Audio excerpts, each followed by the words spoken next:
Ça c'est la vidéo que j'ai postée qui a fait le plus de vues de toute l'histoire de ma chaîne. A votre avis, combien d'argent est-ce qu'elle a rapporté? Allez-y, faites votre estimation et on le comparera à la réalité. Je sais que vous aimez bien les vidéos sur les statistiques YouTube et vu que la dernière qu'on a faite date un petit peu, je me suis dit qu'aujourd'hui j'allais vous emmener dans l'application des youtubeurs YouTube Studio. Bon, je pense que la majorité d'entre vous savent déjà ce que c'est, mais en gros c'est la partie un petit peu administrative des chaînes YouTube dans laquelle YouTube nous donne toutes nos statistiques et tout ce qu'on peut faire avec nos vidéos. J'ai plein de trucs hyper intéressants à vous montrer dedans et on terminera sur combien m'a rapporté ma vidéo la plus vue et quelle vidéo m'a rapporté le plus d'argent. Bon, vous savez probablement que sur YouTube, je fais plein de trucs au travers de mes 3 chaînes. Mais en dehors des vidéos, il y a aussi toute la partie un petit peu plus cachée de mon travail, genre gérer les projets, mes entreprises, mes investissements, les factures, les paiements, bref, une espèce de grosse galère. Heureusement pour moi, une solution me simplifie vraiment la vie, Odoo. Vous les connaissez bien, ça fait 2 ans qu'ils m'accompagnent sur YouTube, mais pour ceux qui débarquent, Odoo c'est un logiciel de gestion qui propose plein d'applications. Elles sont toutes centralisées sur une seule et même plateforme pour aider les entrepreneurs et aujourd'hui, on va parler de leur application de facturation. Quand on s'y connaît pas, gérer des factures ça peut vite devenir un enfer. Mais là, avec 2-3 clics, je peux tout gérer en seulement quelques secondes. J'ajoute un client à ma base de données, je remplis les infos du produit ou du service, je définis la date et les modalités de paiement et enfin, j'envoie directement la facture par mail. Voilà, il y a l'historique de tous mes échanges qui se retrouvent dans la chatter, ce qui facilite la communication, c'est simple, rapide et c'est surtout super bien organisé. Ce qui est génial avec Odoo, c'est que ça permet pas seulement de vous aider à créer vos factures, ça automatise aussi tout le suivi des paiements. Pour ça, vous avez juste à connecter votre compte bancaire et le suivi sera fait en temps réel de qui a payé ou non. Le petit bonus, c'est que ça envoie même des rappels automatiques pour être sûr et certain que vous soyez payé. En plus de ça, il y a plusieurs processeurs de paiement qui sont compatibles, comme PayPal, Stripe, Hayden, et vous pouvez aussi sécuriser et traiter vos factures avec PayPal. C'est un réseau sécurisé qui permet d'échanger à travers toute l'Europe, dans des pays comme la Belgique, les Pays-Bas ou l'Allemagne, et c'est maintenant obligatoire pour lutter contre la fraude à la facture et simplifier les processus. Franchement, croyez-moi, ça fait du bien d'avoir un support visuel pratique et de savoir que tout ce qu'on fait est safe, légalement parlant. Pour finir, le meilleur avec Odoo, c'est que la première application parmi le large panel qu'il propose est toujours gratuite à vie, hébergement et support inclus. Donc si vous voulez essayer, vous n'avez rien à perdre, le lien est dans la description et merci à Odoo de m'accompagner dans mes projets depuis 2 ans maintenant. Sur ce,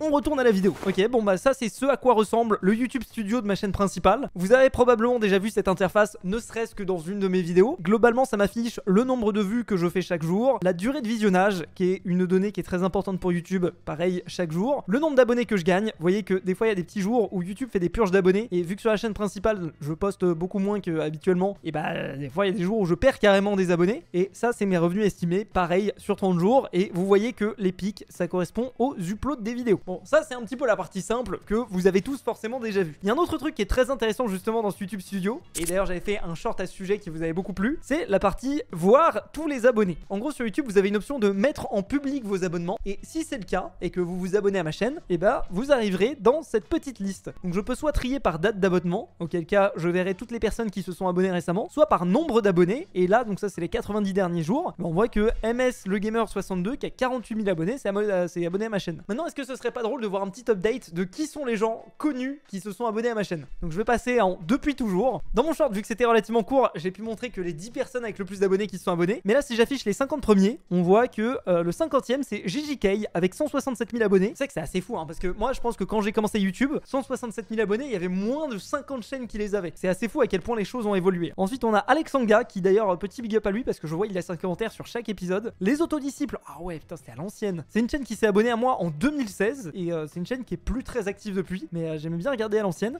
Skiddu, de temps en temps je vois ses vidéos dans mes recommandations. Troche, je crois que c'est une chaîne qui ne poste plus, mais si je dis pas de bêtises c'est la chaîne de Aspaz qui était aussi youtubeur Minecraft. Karel Short, Minoc, La Fourchette, oh là là là. C'est un ancien youtubeur Minecraft qui avait quelques dramas aux fesses. Karel, Pandrez, qui si je dis pas de bêtises jouait à Palladium un moment, en tout cas j'ai vu passer des tweets de lui qui parlaient de Palladium. Saif, oh là là là, c'est à l'ancienne aussi, ça c'est un vieux youtubeur Minecraft. Il a arrêté de poster des vidéos il y a 6 ans, mais ma théorie c'est que s'il avait continué, il serait peut-être aussi gros que moi aujourd'hui. Parce que je me souviens qu'on était à peu près au même nombre d'abonnés quand il a commencé à percer, et c'est juste que bah il a arrêté et moi j'ai continué. Mirolam, Natop, Ludo, Conquerax, Julgan, Luisier Affineur. Alors je crois que j'avais essayé de le contacter un jour mais il m'a jamais répondu, j'ai trop le seum. Et ensuite Ensuite là on rentre dans le top 10, Multicore, Natmore Short, Loni, Stunzo, Topito Pikachut, David Lafarge Pokémon, Jean-Fils et LD Shadow Lady qui est une youtubeur Minecraft anglaise qui, je l'avais expliqué dans mon short, mais s'était abonnée à ma chaîne à la suite de l'event que j'avais fait avec elle où j'avais gagné contre Dream, petite fierté personnelle. Et d'ailleurs truc assez fou, je vois qu'elle a pas posté depuis 3 mois. Je comprends pas ces gens qui ont des chaînes à plusieurs millions d'abonnés qui arrêtent de poster soudainement du jour au lendemain. Mais peut-être qu'un jour je serai comme ça, hein. Je sais pas, pour l'instant ouais, c'est inconcevable pour moi. Un des trucs qui est vraiment impressionnant sur YouTube Studio, c'est la quantité de données que YouTube traque. Si je clique sur ce petit bouton là, mode avancé, je peux cliquer sur plus de statistiques et ça c'est la totalité des données que YouTube connaît sur mes vidéos. La durée de visionnage, le nombre de vues, la durée moyenne d'une vue, pourcentage moyen, enfin voilà, il y a énormément de données. Alors ce qui est assez rigolo, c'est que de temps en temps, il y a certaines données que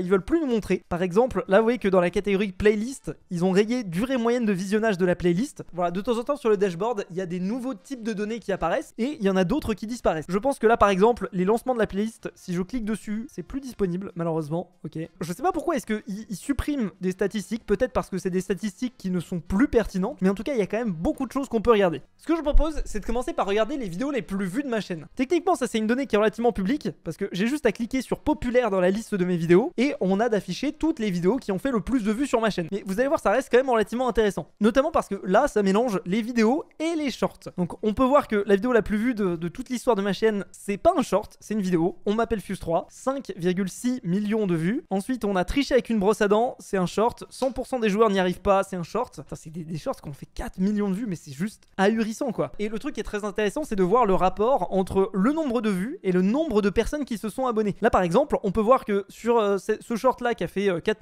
191 000 vues, il y a que 3 700 personnes qui se sont abonnées, alors que cet autre short qui a fait moins de vues, qui a fait 3,7 millions, il y a presque 3 fois plus de gens qui se sont abonnés. En fait, au moment où les shorts sont sortis sur YouTube, pour être franc, je pense que c'était le cheat code pour gagner des abonnés. C'est ce qu'on a vu par exemple avec la chaîne Natop Short qui postait 3 shorts par jour et qui a réussi en à peine quelques mois à devenir la chaîne Minecraft avec le plus d'abonnés. Ça c'est une espèce de constante sur les nouvelles fonctionnalités que YouTube met en place, c'est que c'est généralement des très bons moyens pour gagner beaucoup d'abonnés. Moi je me souviens que fut un temps où je faisais beaucoup de live sur ma chaîne YouTube. Pourquoi? Parce que YouTube voulait vraiment mettre en avant son système de live et donc quand vous streamiez, vous gagnez une quantité absurde d'abonnés. Alors évidemment avec le temps, plus il y a de gens qui commencent à streamer, plus la technique fonctionne plus trop, mais ça a été aussi pareil pendant un temps avec l'onglet post de la chaîne. Donc ça c'est les posts de la communauté et pendant un moment la méta c'était de poster des tonnes et des tonnes de sondages tous les jours et ça rapportait une quantité gigantesque d'abonnés. Pourquoi? Parce que YouTube voulait mettre en avant ce système et c'était complètement cheaté et ça a fonctionné pendant 3 mois et après voilà,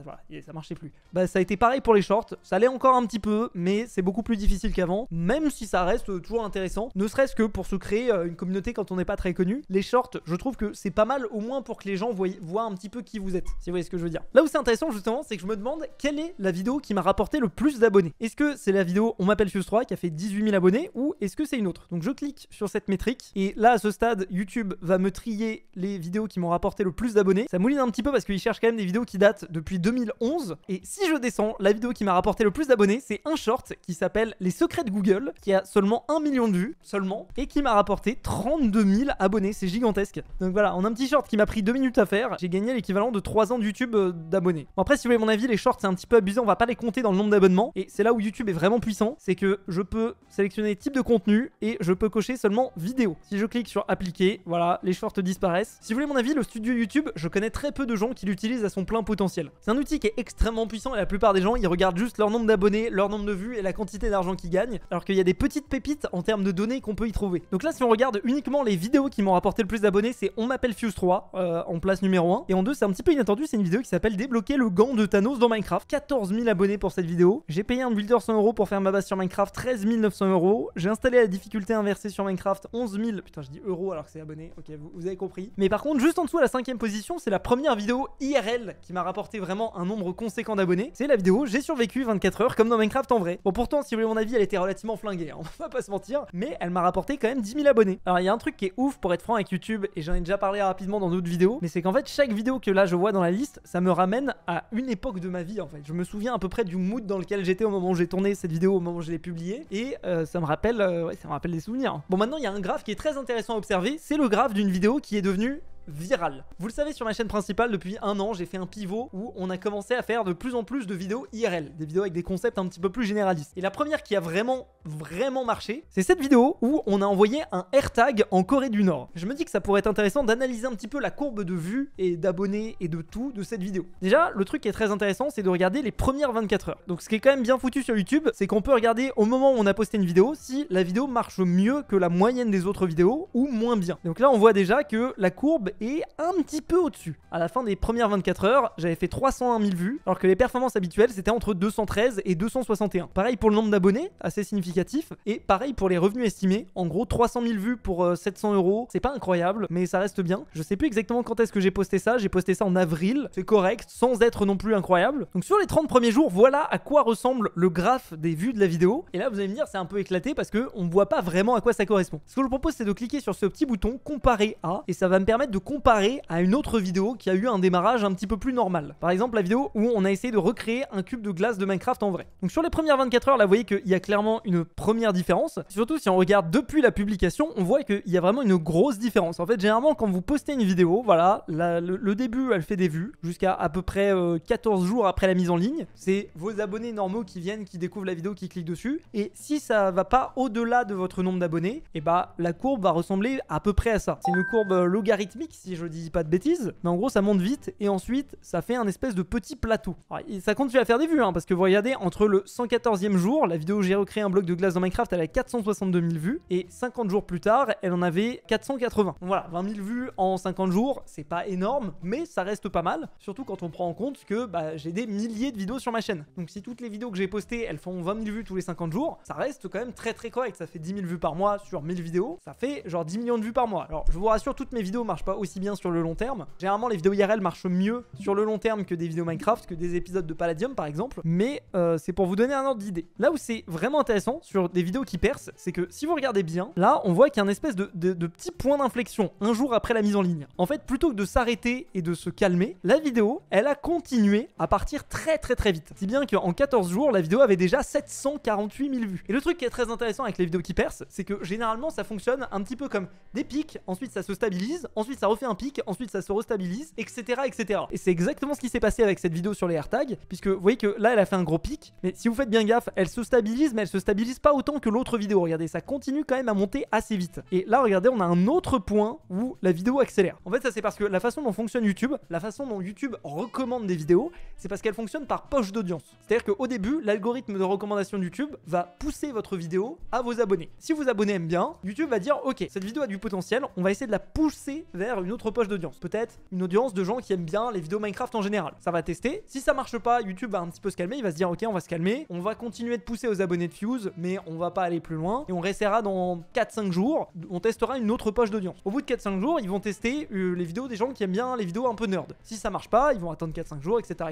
jusqu'à ce qu'ils aient épuisé toutes les poches d'audience potentielles. Si par contre ça marche dans une autre audience, là YouTube va pousser à fond votre vidéo dans cette nouvelle poche d'audience jusqu'à la maxer, jusqu'à ce qu'il y ait plus de potentiel. Et en fait, c'est pour ça que parfois vous avez l'impression que des vidéos meurent et elles redémarrent comme ça, vous savez pas trop de nulle part en fait. Et c'est ça qui est extrêmement satisfaisant sur YouTube, c'est que bah, vous postez du contenu, mais vous avez toujours un petit peu l'espoir sur le long terme qui fonctionne. Contrairement à TikTok, ou en tout cas de mon expérience qui est relativement inexpérimentée sur TikTok, vous postez un TikTok, soit il perce très vite et après plus rien, silence radio, soit c'est un TikTok qui va juste complètement bider et il redémarrera jamais. Je laisse les TikTokers rentrer plus en détail là-dessus, mais je trouvais ça intéressant de voir un petit peu à quoi ressemble la courbe d'une vidéo qui a vraiment bien marché. En tout cas à l'échelle de ma chaîne, parce que là si vous regardez ma vidéo AirTag, là elle a fait 1,3 million de vues, elle a rapporté 7000 abonnés, je crois que c'est la vidéo IRL qui a rapporté, en tout cas de l'année dernière, qui a rapporté le plus d'abonnés, et des revenus estimés de 4130 €. Ça c'est aussi un truc qu'on sous-estime peut-être sur les vidéos. Cette vidéo là, alors peut-être pas celle-là parce qu'elle a pas coûté très cher à produire, mais dans le cadre des vidéos IRL, il y a plein de vidéos qu'on fait à perte. Et je vais pas vous mentir, peut-être qu'on dirait pas comme ça, mais la majorité des vidéos IRL que vous voyez sur la chaîne principale, s'il n'y a pas de sponsor, on est à perte. Ne serait-ce que à cause des frais de montage et du fait que voilà, avec des vidéos qui font entre 200, 400, 500 000 vues si on a de la chance, c'est clairement à perte. Là par exemple, on a observé des objets du quotidien au microscope, c'est une vidéo qui a coûté sur le papier vraiment très peu cher. Ça coûte juste un microscope, 2-3 cochonneries qu'on achète à droite à gauche, mais derrière on a des frais de montage, des frais de Minia, on a des frais de pré-prod, de gens qui travaillent sur les vidéos, etc. Donc forcément, bah ça vient vite enfler le coût d'une vidéo. Là pour vous donner un ordre d'idée, on a observé des objets du quotidien au microscope. Le guess que je ferais c'est 750 € de revenus, j'ai pas regardé. 845, oui c'est un petit peu au-dessus de ce que j'imaginais, mais globalement dites-vous que la vidéo coûte facilement 2-3 fois plus cher à produire. lire. Alors là vous allez me dire putain mais Fuse, attends, une vidéo de merde comme ça, de merde.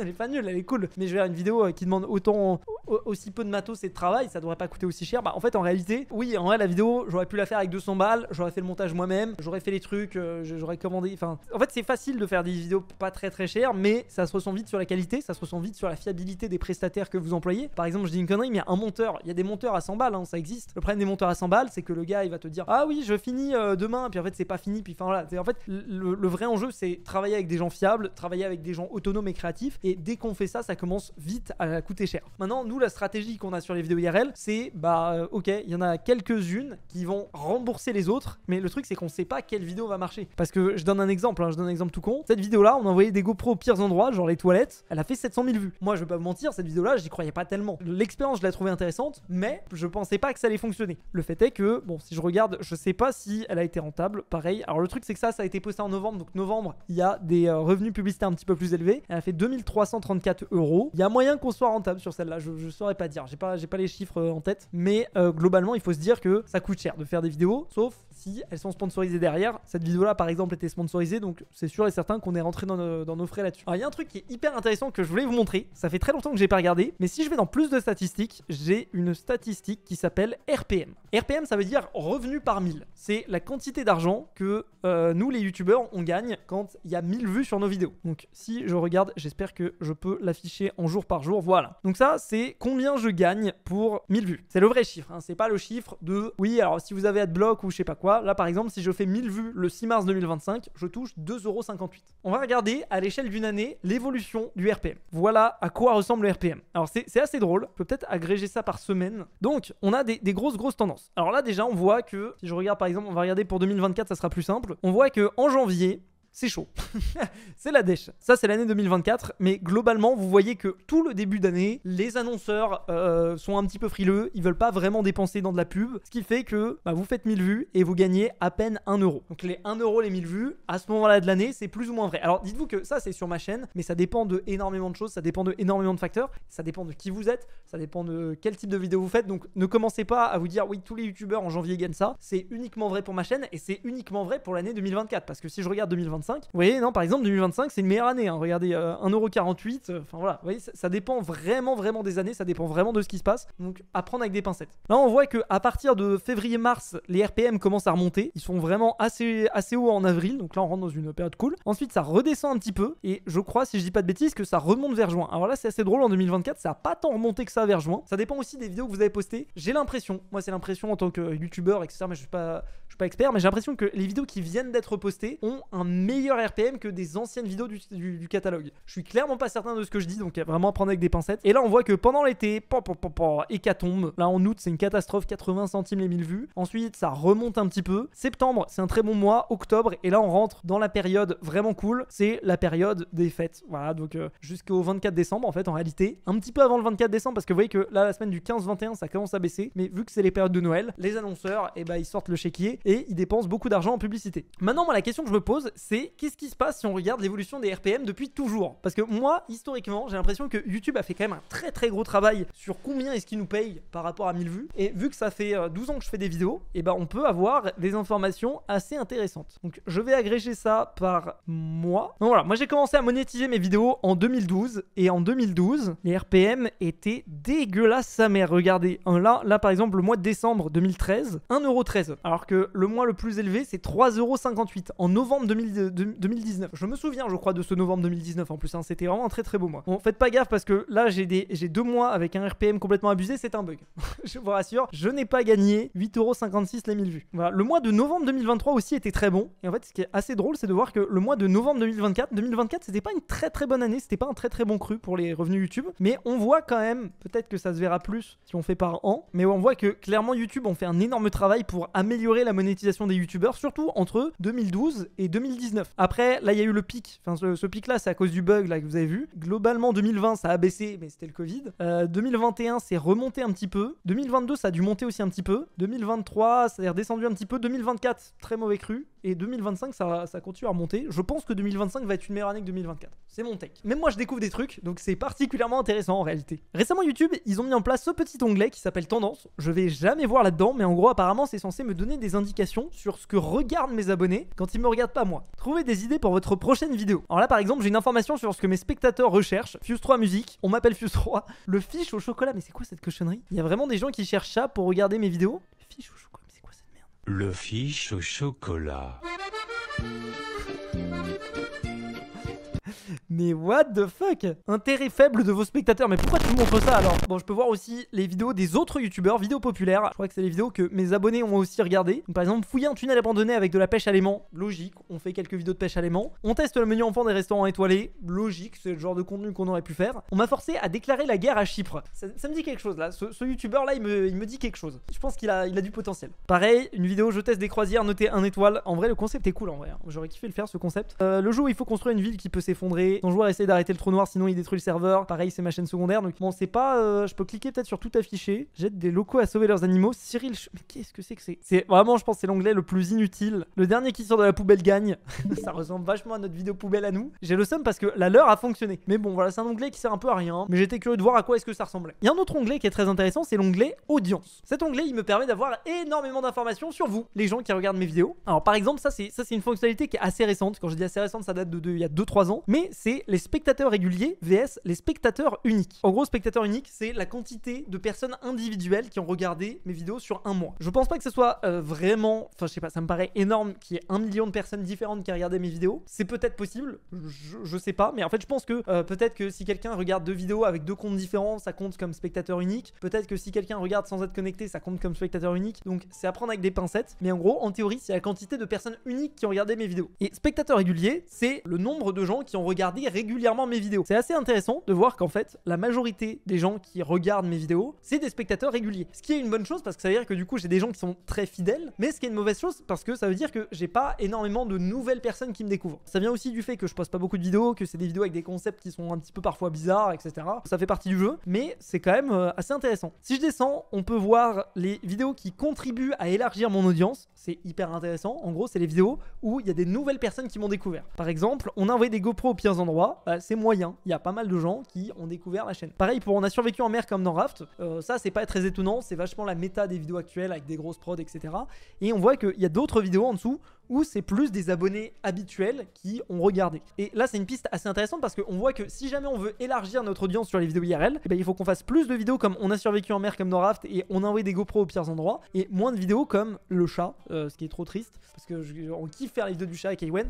Mais bon, après, évidemment, tu peux trouver un juste milieu, quoi. Je sais que les vidéos du chat, pareil pour le cache-cache, c'est des vidéos que les gens ont vraiment bien aimé. Donc tu peux trouver d'autres pistes sans être non plus trop abusé. Là où c'est intéressant, c'est aussi les chaînes regardées par mon audience. C'est-à-dire vous, quelle chaîne vous regardez quand vous ne regardez pas moi.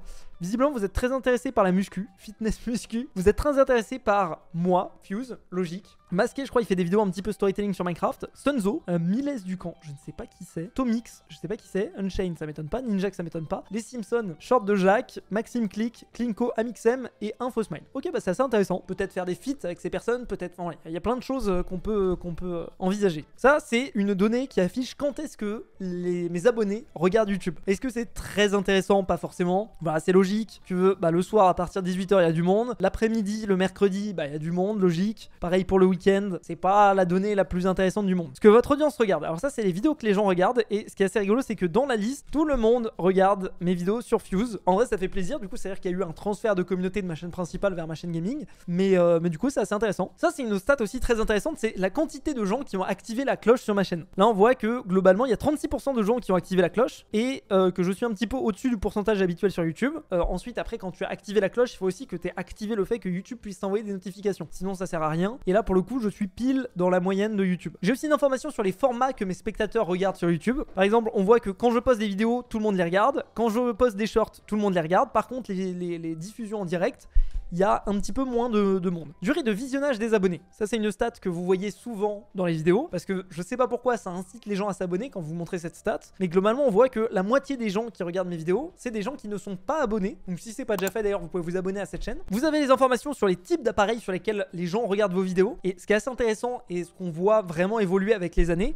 c'est qu'il y a de plus en plus de gens qui regardent sur la télé. Si bien que là, aujourd'hui, la télé, c'est le device sur lequel les gens regardent le plus mes vidéos. C'est assez fou. En deuxième, on a les mobiles. En troisième, ordinateur. Et en dernier, les tablettes. C'est fou, hein, l'ordinateur, c'est vraiment à la toute fin de la liste en fait, parce que tablette et mobile, je les mettrais dans la même catégorie. Par contre, si je clique sur short, je pense que ça affiche autre chose. Voilà, la majorité des gens regardent les shorts sur mobile ou sur téléviseur. Alors vous êtes ravagés. Si vous regardez des shorts sur téléviseur, je sais pas ce que vous foutez.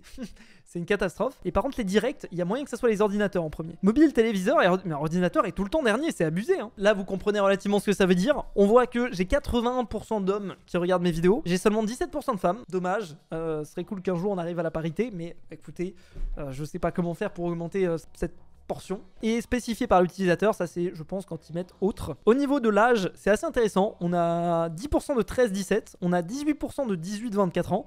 Alors ces stats là, je trouve qu'elles servent un peu à rien, parce que la majorité des gens, ils mettent qu'ils ont plus de 18 ans pour pouvoir regarder toutes les vidéos de YouTube. Donc est-ce que c'est pertinent? Je ne sais pas. Mais on a quand même 1,7% de 65 ans et plus. D'ailleurs, petite dédicace à mon papy qui regarde toutes mes vidéos. Mais voilà, globalement, on a quelques seniors qui regardent les vidéos, ce qui est relativement intéressant. Ensuite, on a le top des régions qui regardent mes vidéos. Sans aucune surprise, la France. Voilà, bon, je parle français. La France, je crois que c'est le pays avec le plus de francophones, si je dis pas de conneries. Donc, logique. En deuxième, le Canada, ce qui est assez étonnant. On les oublie un petit peu, nos QC, mais ils sont quand même assez nombreux, 7%, c'est-à-dire 10% de la France. Ensuite, Belgique, Suisse et Maroc. Maroc, je crois que ça a un petit peu augmenté parce qu'on a fait une vidéo chat au Maroc. Et c'est assez rigolo de voir les statistiques de où viennent les viewers de la vidéo Maroc. Parce que vous avez vu sur l'ensemble de la chaîne, il y a 1% de gens qui viennent du Maroc.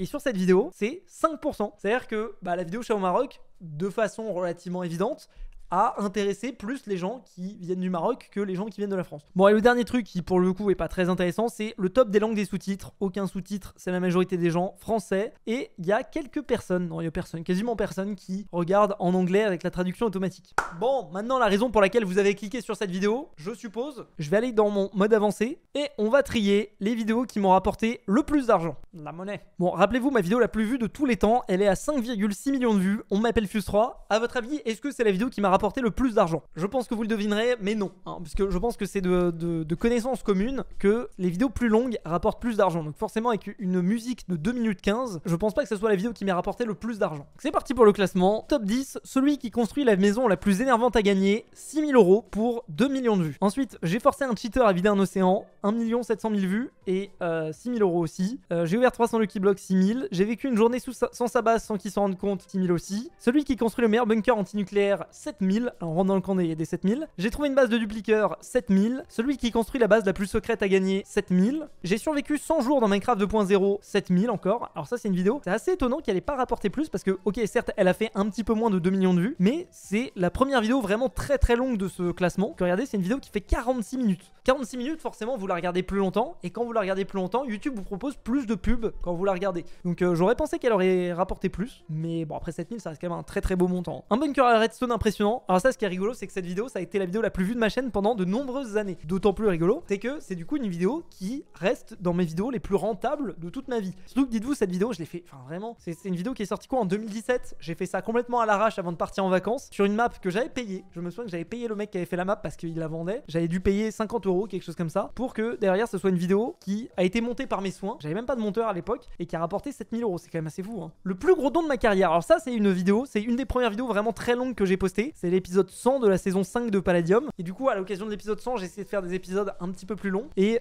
forcément qui dit vidéo plus longue dit plus de rémunération. J'ai forcé 100 joueurs à coopérer en build battle. 7900, on va bientôt arriver dans les 8000. J'ai truqué une compétition de build pour gagner 7900. Ce qui est assez drôle c'est que je crois que si vous regardez cette vidéo c'est la 3e vidéo la plus vue de ma chaîne. Et là au-dessus, quelque chose d'extrêmement bizarre, la surprise des 800 000 abonnés, Minecraft modé live. C'est un stream de 2018 de 3h28 que j'ai sorti sur ma chaîne à l'occasion des 300 000 abonnés, des 800 000 abonnés. abonnés, pardon. Et c'est extrêmement bizarre, mais c'est assez fou, c'est la vidéo qui m'a rapporté le plus d'argent rapporté au nombre de vues. Alors évidemment, le fait que la vidéo soit extrêmement longue, ça joue, mais si on regarde surtout l'engagement, ce qui est assez fou, c'est qu'on a un engagement de genre 59 minutes. C'est-à-dire que les gens qui regardent cette vidéo, ils regardent en moyenne 59 minutes. Je sais pas ce que j'ai fait dans ce live pour que les gens regardent aussi longtemps. Et là où c'est d'autant plus étrange, c'est que regardez, là pendant très longtemps, on avait une heure et quelques de watch time. C'est-à-dire en moyenne, les gens regardaient une heure. Une heure de watch time, c'est énorme, hein, parce que dites-vous que là, vous cliquez sur cette vidéo et vous vous barrez, ça réduit énormément le watch time. C'est-à-dire que vraiment tous les gens qui regardaient cette vidéo la regardaient super longtemps. Et là, du jour au lendemain, en 2024, pof, c'est tombé à zéro. Je sais pas du tout ce qui s'est passé. Je sais pas. L'algorithme a sorti cette vidéo des recommandations. Je sais vraiment pas ce qui s'est passé. Et ensuite, les deux vidéos qui m'ont rapporté le plus d'argent sur cette chaîne, c'est j'ai installé la difficulté inversée sur Minecraft, 8200 €, et j'ai survécu 24 heures comme dans Minecraft en vrai, 9084 €. Je ne comprends pas pourquoi est-ce que cette vidéo a rapporté plus que les autres. C'est clairement pas celle qui a fait le plus de vues.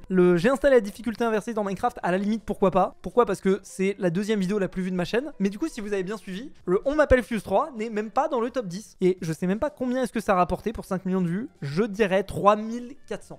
5158, non, c'est beaucoup plus que ce que j'imaginais, mais ça reste pas suffisant pour rentrer dans le top 10. Bon, comme d'habitude, ce genre de vidéo, c'est pas une histoire de flex, c'est juste purement une histoire de curiosité. Franchement, je kifferais si Squeezie, tu veux faire une vidéo un peu dans le même style où tu montres les vidéos qui t'ont rapporté le plus, ce qui se passe, ton avis sur les analytics, je kifferais. Et bah du coup, je fais les vidéos que je kifferais voir. Si vous voulez en voir d'autres, vous connaissez la chanson, le pouce bleu, l'abonnement, on m'appelle Fuse 3. Salut tout le monde, c'était Fuse, à la prochaine, à plus.